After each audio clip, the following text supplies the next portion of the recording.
Et par l'OM mercredi soir en Coupe de France. Désolé Charles qui arrive sur ce plateau. L'Argentin a été fantomatique. Pire, on l'a appris hier, il s'est blessé sur la pelouse du Vélodrome. Messi est forfait pour le déplacement de Paris à Monaco. Demain en Ligue 1, un doute plane aussi sur sa participation au huitième de finale aller de la Ligue des Champions face au Bayern mardi. Heureusement, quand tout va mal, on peut compter sur le grand frère. Pascal, éducateur. Pendant plusieurs semaines, il va vivre en immersion au sein d'une famille en perdition. C'est cette histoire que nous allons vous raconter. Pascal et le grand frère.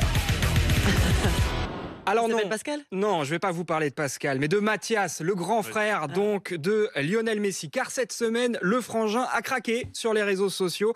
Dans un live sur Twitch, il s'en prend au FC Barcelone et à son président Laporta, qui n'aurait pas fait tout son possible pour garder Messi en 2021. Du coup, Mathias balaie les rumeurs d'un retour au Barça. J'ai un article de sport accroché chez moi qui dit « Messi devrait retourner à Barcelone ». Sous lequel j'ai marqué «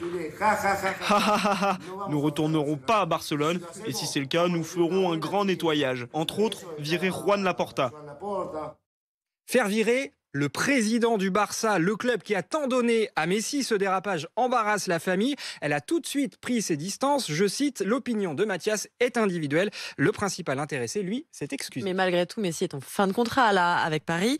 Est-ce que les propos de son frère peuvent donner un indice sur son avenir ? Pas du tout. C'est ce que nous explique Fred Hermel, notre spécialiste du foot espagnol. Il convient quand même de relativiser l'importance de Mathias Messi dans la vie et dans la carrière de son frère Léo.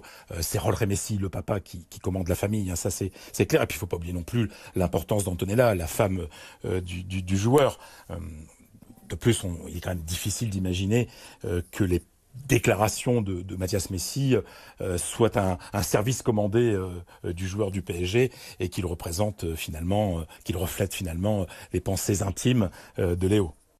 Alors ce Mathias, il a 40 ans. C'est le deuxième de la fratrie Messi. Il est homme d'affaires en Argentine. Mais écoutez bien, il est surtout connu pour ses déboires avec la justice. Faut dire qu'il a un petit péché mignon. Les armes à feu. Dernière affaire en date, en 2018, après un accident de la route, Mathias Messi aurait sorti son arme pour menacer un automobiliste qu'il a fini par rouer de coups. Bref, on n'est clairement pas sur le cerveau de la famille. Oui, oh oui, tu la sens, ma grosse intelligence. Tiens, tiens, tiens. Alors même s'il n'est pas le plus malin ni le plus sage, Mathias reste le premier fan de Léo. Après la victoire de l'Argentine au Mondial, il s'est même fait tatouer le portrait du petit frère sur le bras gauche.